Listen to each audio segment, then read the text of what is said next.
بسم الله الرحمن الرحيم وما أرسلنا من قبلك إلا رجالا نوحي إليهم من أهل القرى أفلم يسيروا في الأرض فينظروا كيف كان عاقبة الذين من قبلهم ولدار الآخرة خير للذين اتقوا أفلا تعقلون حتى إذا استيأس الرسل وظنوا أنهم قد كذبوا جاءهم نصرنا فنجي من نشاء ولا يرد بأسنا عن القوم المجرمين لقد كان في قصصهم عبرة لأولي الألباب ما كان حديثا يفترى ولكن تصديق الذي بين يديه وتفصيل كل شيء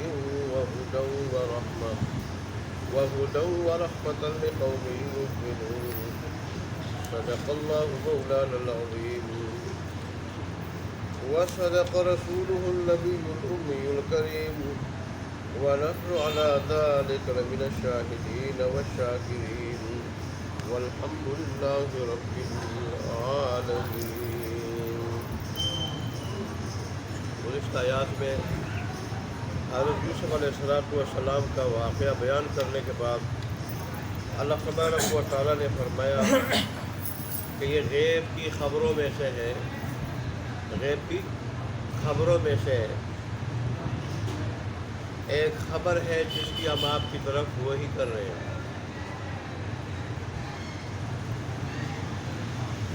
مطلب کیا تھا کہ رسول اللہ صلی اللہ علیہ وسلم نے نہ کسی سے یہ واقعہ سنا ہے، نہ آپ نے کسی کتاب میں پڑھا ہے، اور پھر من عن بالکل سچا واقعہ بیان کرنا جیسے ہوا ہے، یہ اس کے سوا اور کوئی ذریعہ نہیں ہو سکتا کہ اللہ کی طرف سے وحی آتی ہے اور وحی کے ذریعے آپ کو بیان کیا جاتا ہے. اور جس پہ اللہ کی طرف سے وحی آئے وہ اللہ کا نبی اور رسول ہوتا ہے. تو یہ اس بات کی دلیل ہے کہ واضح دلیل ہے کہ اللہ کے رسول ہے. لہذا جب یہ اللہ کے رسول ہے تو لوگوں کو ماننا چاہیے، آپ کی رسالت کو، آپ کی نبوت کو ماننا چاہیے، آپ کی رسالت اور نبوت پر ایمان لانا چاہیے، اور جو کچھ پروگرام پیش کر رہے ہیں، جو کتاب پیش کر رہے ہیں اس پر بھی ایمان لانا چاہیے. اللہ کی وحدانیت پر ایمان ہونا چاہیے، اور یہ کہ شرک اللہ تبارک و تعالیٰ کے نزدیک انتہائی جرم ہے، بہت بڑا گناہ ہے، اللہ کے کوئی شریک نہیں. اس پروگرام کو ماننا چاہیے، اس پر ایمان لانا چاہیے. آگے پھر اللہ تبارک و تعالیٰ نے اپنے حبیب کو تسلی دی تھی کہ یہ آپ کے ساتھ نہیں ہو رہا کہ اکثر لوگ آپ کے خلاف ہیں اور تھوڑے ماننے والے ہیں. آپ سے پہلے انبیاء کا کے ساتھ بھی یہی سلوک ہوا، اکثروں نے نہیں مانا، تھوڑوں نے مانا، لہٰذا اس میں پریشان نہیں ہونا چاہیے. پھر اللہ تبارک و تعالیٰ نے فرمایا تھا کہ کتنی ہی تکوینی نشانیاں ہیں اللہ تبارک و تعالیٰ کی وحدانیت پر، اللہ کے ایک ہونے پر، جو قرآن کہہ رہا ہے. لوگ ان میں غور فکر نہیں کرتے، ان کو دیکھتے ہوئے بھی ایسے ہی گزر جاتے، غور فکر نہیں کرتے. غور فکر کرتے تو اللہ تبارک و تعالیٰ کی وحدانیت کے قائل ہو جاتے. اور قرآن یہی پیش کر رہا ہے کہ اللہ کے سوا تمہارا کوئی رب نہیں، معبود نہیں.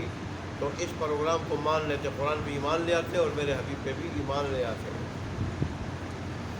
اور پھر اللہ تبارک و تعالیٰ نے یہ بھی ارشاد فرمایا تھا کہ کیا جو لوگ قرآن مجید کو نہیں مانتے وہ اس بار سے بے خوف ہو چکے ہیں کہ اللہ تبارک و تعالیٰ کی طرف سے کوئی ایسی آفت آ جائے ان پر کہ ان کو گھیر لے، یا اچانک موت کے شکار ہو جائے، پھر توبہ کا موقع ہی نہ ملے، یا قیامت آ جائے اور ظاہر اچانک موت آ جائے یا قیامت آ جائے، اس کے بعد تو پھر توبہ کا موقع نہیں ہے. پھر رسول اللہ صلی اللہ علیہ وسلم نے فرمایا کہ یہ اللہ کی وحدانیت کا راستہ، اللہ کی وحدانیت کا راستہ، شرک سے بیزاری کا راستہ، یہ میرا راستہ ہے اور یہ بصیرت کا راستہ ہے. اس پر میں ہوں اور میری پیروی کرنے والے. تو پھر یہ جو راستہ میں نے اپنایا ہے بلا سوچے سمجھے نہیں، یہ پوری طرح یہ راستہ مجھ پہ واضح ہو چکا ہے کہ یہ حق راستہ ہے، صحیح راستہ ہے، اور پورے ہوش و حواس کے ساتھ سمجھ کر میں نے یہ راستہ اپنایا. بصیرت کا مطلب یہ بھی ہے. اور پھر کہ اللہ سارے شریکوں سے پاک ہے اور میں مشرکوں میں سے نہیں.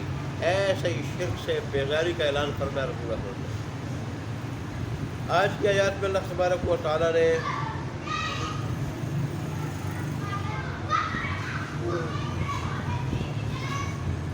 یہ بات ارشاد فرمائی کہ انبیاء ہمیشہ مرد آئے ہیں، عورتیں کوئی نبی نہیں آئی.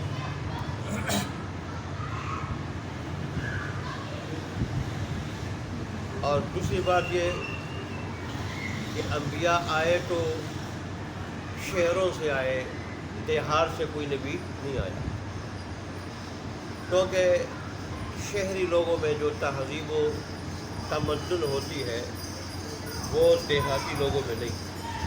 جیسے اللہ تبارک و تعالیٰ نے منافقوں کی مذمت میں ارشاد فرمایا الاعراب اشد کفرا و نفاقا، کہ دیہاتی لوگ یہ کفر و نفاق میں اور کفر و شرک میں بہت پکے ہوتے ہیں. جیسے رسول اللہ نے فرمایا من سکن البادیۃ جفا، جس نے دیہات میں رہائش اختیار کی تو اپنے اوپر زیادتی کی. کیوں کہ دیہات میں وہ تعلیم و تعلم اور تربیت کے مواقع نہیں ملتے جو شہر میں ملتے. اور یہی وجہ ہے کہ ایسے لوگ تہذیب و تمدن سے کیا ہوتے ہیں؟ دور ہوتے ہیں، اس سے محروم ہوتے ہیں، تہذیب و تمدن سے محروم ہوتے ہیں اور عجیب طبیعت کے مالک ہوتے ہیں. لہذا دیہاتی زندگی کو پسند نہیں کیا گیا ہے کہ ایک تو آدمی تعلیم و تعلم سے تربیت سے محروم ہو جاتا ہے اور پھر اس کے نتیجے میں تہذیب و تمدن سے.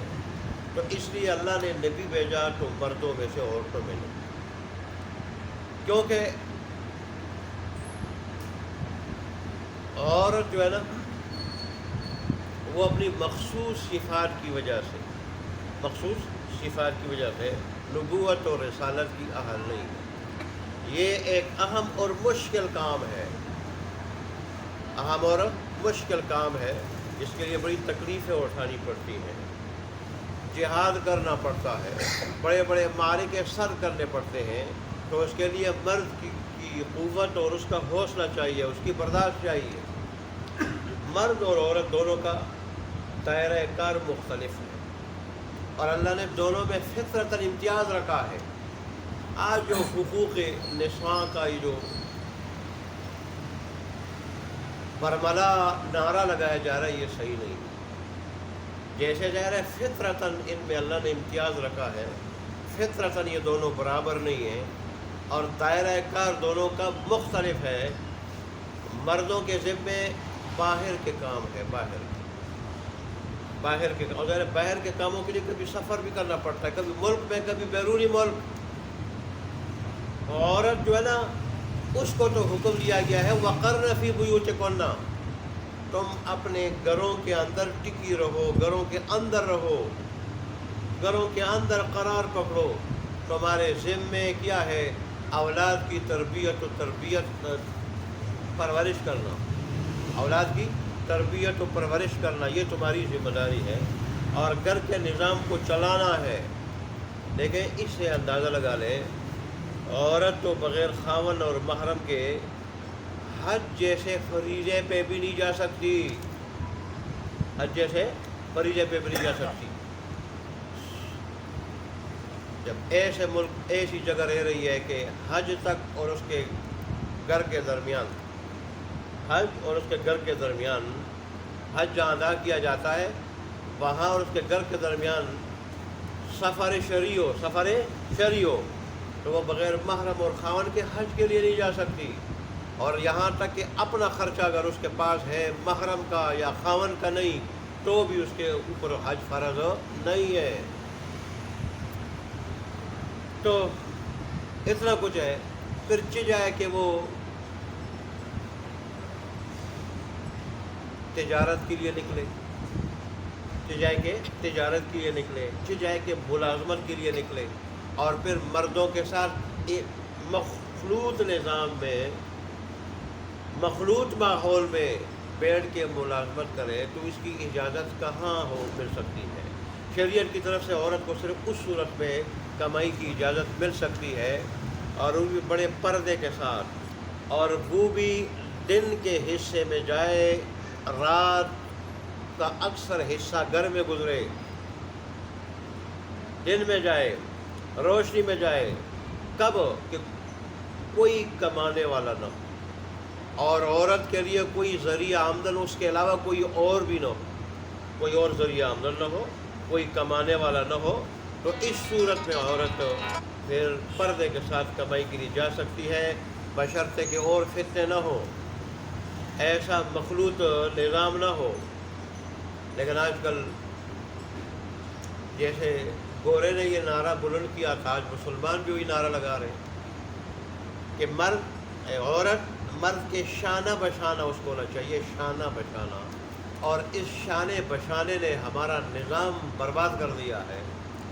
لیکن کس قدر اس سے بے دینی پیدا ہو چکی ہے، اور کس قدر عفت و عصمت جو ہے وہ تباہ ہو چکی ہے، اور اس کے نتیجے میں کتنے ہی ایسے کیسز ہو رہے ہیں جو اس نظام سے پہلے نہیں تھے۔ ہر طرف سے اسی کا نتیجہ ہے کہ ہر طرف سے عریانی کا، فحاشی کا دورہ ہے۔ تو اللہ تبارک و تعالیٰ نے فطرتاً دونوں میں امتیاز رکھا، اور دونوں کے لیے دائرہ کار الگ رکھا ہے۔ مرد کے لیے گھر سے باہر کے کام، تجارت ہو، جہاد ہو، جو بھی ہو، یہ اس کی ذمہ داری ہے۔ ایسے ہی باہر تبلیغ پہ جانا یہ اس کی ذمہ داری ہے۔ عورت کا کام ہے گھر کے اندر رہ کے اولاد کی تربیت کرنا اور گھر کا نظام چلانا۔ تو بہرحال بات یہ ہو رہی تھی کہ اللہ تبارک و تعالیٰ نے نبوت اور رسالت کے منصب پہ کسی عورت کو فائز نہیں کیا، لیکن سارے جہان کی عورتوں پہ حضرت مریم کو اللہ نے فضیلت دی، حضرت عائشہ صدیقہ کو اللہ نے فضیلت دی، لیکن یہ صدیقیت کے منصب پہ فائز تھی، رسالت و نبوت کے منصب پہ فائز نہیں تھی۔ تو پہلی بات تو اللہ نے ارشاد فرمائی کہ میں نے نبی مردوں میں سے بنایا، عورتوں میں سے نہیں۔ دیکھیں اب آگے اور جو بات نبی جو وما ارسلنا من قبل کا، اور نہیں بھیجا ہم نے آپ سے پہلے الا رجالا مگر مردوں کو نوحی الیہم ہم ان کی طرف وحی کرتے تھے، من اہل القری اور وہ بستیوں والوں میں سے تھے، بستیوں کے رہنے والوں میں سے۔ ویسے قریٰ قریہ کی جمع ہے، اور قریہ چھوٹی بستی کو بھی کہا جاتا ہے، بڑی بستی یہاں تک کہ شہر کو بھی کہا جاتا ہے۔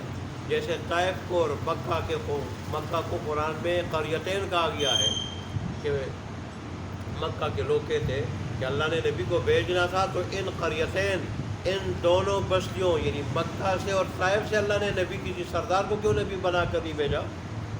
حالانکہ مکہ بھی شہر ہے اور طائف بھی کیا ہے؟ شہر ہے۔ تو قریہ کا لفظ چھوٹے بڑے دونوں اس کے لیے بستیوں کے لیے استعمال ہوتا ہے۔ یہاں بڑی بستی مراد، بڑی بستی۔ مکہ کے لوگ جہاں اور اعتراض کرتے ہیں رسول اللہ پر ایک یہ بھی کہ انسان نبی نہیں ہو سکتا، تو اس پہ اللہ تبارک و تعالیٰ یہاں بھی اور جگہ جگہ اللہ نے یہ ارشاد فرمایا۔ وہ کیا کہتے ہیں کون نبی ہو سکتا ہے؟ فرشتہ یا جن۔ اب تو ہم جیسے انسان ہیں، ہم بھی انسان، آپ بھی انسان، پھر آپ کیسے نبی بن سکتے ہیں؟ تو اللہ تبارک و تعالیٰ نے مختلف آیات پہ ان کے شبہ کا ازالہ فرمایا کہ دیکھو جن سے جیسے مستفید ہو سکتی ہے، غیر جن سے نہیں۔ پھر فرشتہ اور جن وہ اگر انسان کی طرف نبی بن کر آئے تو ظاہر ہے وہ نبی کے لیے نمونہ، انسان کے لیے نمونہ نہیں بن سکتا۔ نمونہ وہی بن سکتا ہے کہ جو اس کے لیے جہاں اللہ تبارک و تعالیٰ کا ارشاد زبانی پہنچائے تو اس پہ عمل کر کے بھی دکھائے، اور ظاہر ہے فرشتے اور جن جو ہے نا، جن وہ بہت سارے ایسے کام ہیں کہ انسانوں جیسے کام وہ نہیں کر سکتے، لہذا وہ نمونہ دونوں نہیں بن سکتے۔ پھر ظاہر ہے انسان جو ہے نا جن سے بھی اس کو وحشت ہے، اور فرشتے کو بھی یہ برداشت نہیں کر سکتا اگر اپنی شکل میں آ جائے، اصلی شکل میں آ جائے تو۔ اور دوسری بات یہ اگر انسان کی شکل میں آ جائے تو پھر اعتراض وہی ہوگا، میں کیا پتہ یہ جن ہے، فرشتہ یا انسان ہے۔ تو اس لیے اللہ نے فرمایا کہ جن سے جو ہے جیسے فائدہ اٹھا سکتی ہے، اور جن کے لیے جیسے نمونہ بن سکتی ہے، غیر جن سے نہیں۔ اس لیے دنیا میں انسان بستے ہیں تو ہم نے انسانوں کو نبی بنا کر بھیجا۔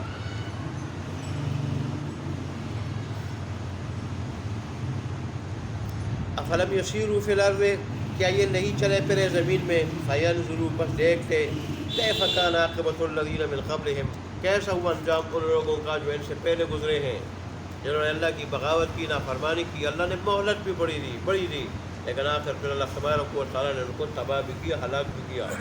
تو ظاہر ہے یہ اگر انہی کے راستے پہ چل رہے تو ان کے ساتھ بھی ان جیسا ہی سلوک ہوگا، ان کا انجام ان سے مختلف نہیں ہوگا۔ اللہ تبارک و تعالیٰ کے ایک جیسے بندے ہیں، کوئی اللہ کے نزدیک فرق نہیں۔ صرف فرق کس چیز میں ہے؟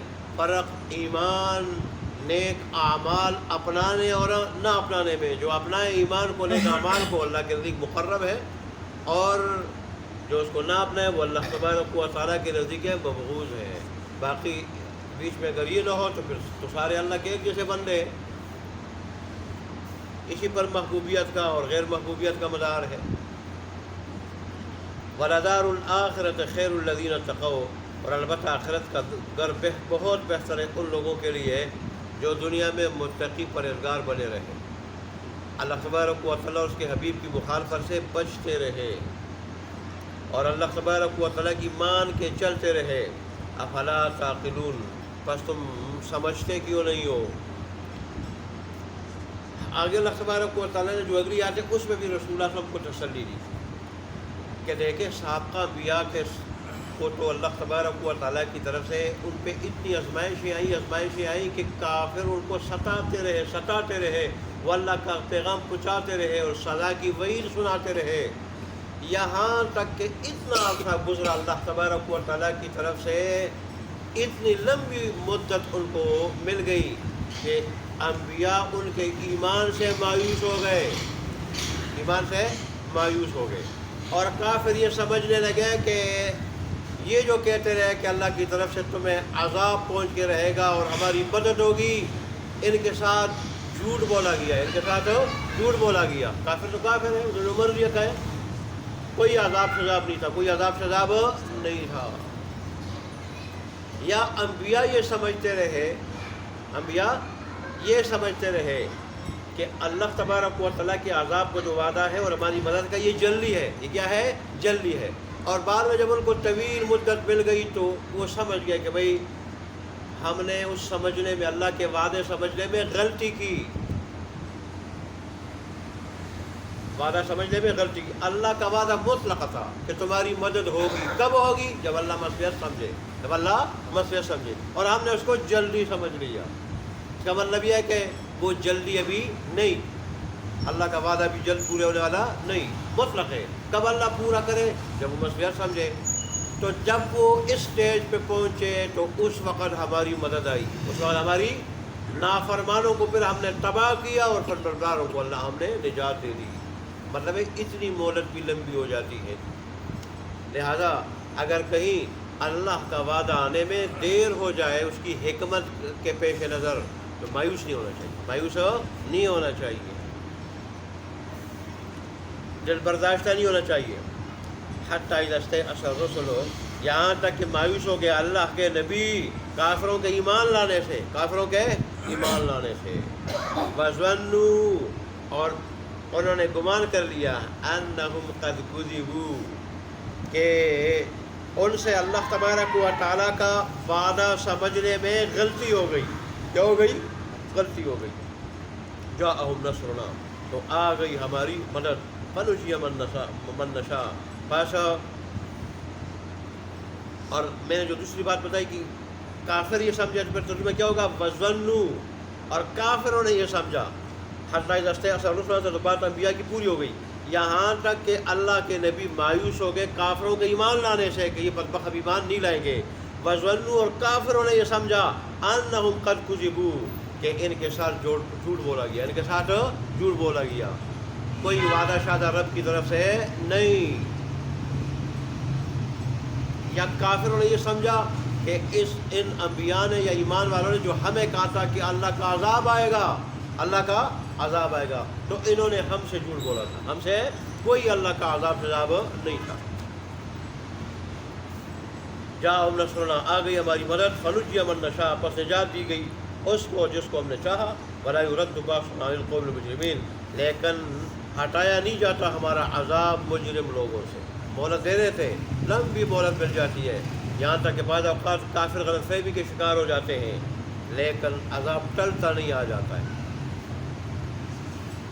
لقد كان في قصصهم عبرة لأولي الألباب، اللہ فرماتے ہیں کہ سابقہ جتنے بھی واقعات ذکر ہوئے مختلف قوموں کے سورہ یوسف سے پہلے اور خود یوسف علیہ السلام کا واقعہ پورا کا پورا، ان سارے کے سارے واقعات میں عبرۃ، کیا ہے؟ عبرت۔ لقد كان في قصصهم، البتہ تحقیق ہے ان کے واقعات میں اور قصوں میں، عبرۃ عبرت لأولی الالباب، عقل والے لوگوں کے، عقل والے کہ جیسے یہ اللہ کی نافرمانی کی وجہ سے یہ بچ نہیں سکے، مٹ گئے، اللہ کے عذاب کے شکار ہو گئے، تو ایسے ہم بھی اللہ تبارک و تعالیٰ کے عذاب سے بچ نہیں سکتے، ہمارے اوپر بھی وہ عذاب اگر ہم باز آئے تو آ جائے گا۔ اللہ میں اپنے عذاب سے بچائے۔ ما کان حدیثا یفترا ولکن تصدیق الذی بین یدیہ، یہاں سے قرآن مجید کی پھر حقانیت و صداقت ہے کہ یہ قرآن مجید کوئی گڑی ہوئی بات رسول اللہ صلی اللہ علیہ وسلم کی طرف سے نہیں، اپنے پاس سے گڑی ہوئی بات نہیں۔ ما کان نہیں ہے حدیثاً بات یفترا گڑی ہوئی، ولکن تصدیق الذی، لیکن یہ تو تصدیق ہے، ٹھیک ہے، الذی بین یدیہ، ان کتابوں کی، اور کتابوں کی بین یدیہ ہے جو اس کے سامنے ہے، جو اس کے سامنے ہے، جو اس سے پہلے ہے، اس سے پہلے نازل ہو چکی ہے، تورات انجیل۔ اہل کتاب کو تو خاص کر جو ہے نا اس سے بھاگنا نہیں چاہیے، کیونکہ جو ان کی کتابیں جو چیز پیش کرتی ہے اللہ کی وحدانیت، ٹھیک، اللہ کی وحدانیت، وقوع قیامت اور بہت ساری چیزیں، تو قرآن مجید بھی وہی پیش کر رہا ہے اور ان کی تصدیق کر رہے ہیں۔ قرآن یہ بھی بتا رہا ہے کہ قرآن ان کتابوں میں گڑبڑ ہوئی ہے، تحریف ہوئی ہے، بتفصیل کل شیء، اور اس میں ہر چیز کی تفصیل ہے، یعنی جس کا تعلق جائز ناجائز سے، حلال حرام سے، عقائد سے اور اخلاق سے ہے، اس کی تفصیل موجود ہے۔ اس کا مطلب نہیں کہ دنیا کی ساری چیزیں موجود ہے، صابن بنانے کا طریقہ، مشینری لگانے کا طریقہ، اس کے پرزے، ٹھیک ہے، ہاں، وہ تو دنیاوی چیزیں ہیں، وہ اللہ نے انسان کی عقل پہ چھوڑی ہے۔ یہاں انسان کے لیے حلت و حرمت کے اعتبار سے، عقائد کے اعتبار سے، ٹھیک ہے، اور اخلاق کے اعتبار سے جو بھی ضروری باتیں اللہ نے بیان کی قرآن، وہدن، اور یہ ہدایت ہے، زندگی کے ہر موڑ پہ انسان کی رہنمائی کرنے والی کتاب ہے، ورحمتن، اور اس ہدایت کو جو اپناتا ہے، سینے سے لگاتا ہے، اس پہ چلتا ہے، عمل کرتا ہے، اس کے لیے کیا ہے؟ یہ رحمت ہے، رحمت لقوم یؤمنون، ایسے لوگوں کے لیے جو ایمان لاتے ہو۔ اللہ ہمیں بھی ایسے ایمان والوں میں بنا رہے ہیں۔ تو انشاءاللہ 3 دن عید کی چھٹیاں ہوں گی، کل عید ہے نا، کل پرسوں اور جمعے کو 3 دن عید کی چھٹیاں ہوں گی، صبح درس حدیث سے بھی پھر چھٹی ہوگی عید کی، اور اس کے بعد پھر شاید میں ہفتے کے دن گاؤں کی طرف نکل جاؤں، تو پھر جی انشاءاللہ، تو پھر ہفتہ 2 ہفتے پھر مزید چھٹی ہوگی۔ تو آپ دعا کریں اللہ تبارک و تعالیٰ میں خیریت سے لے جائے، خیریت سے لے آئے، اور پھر یہ سلسلہ اس کے بعد پھر قائم دائم رکھے، اللہ قبول فرمائے، اللہ میں اجر دے دے۔ الحمدللہ رب العالمین والعاقبۃ والسلام علی رسولہ محمد وعلی آلہ وصحبہ اجمعین۔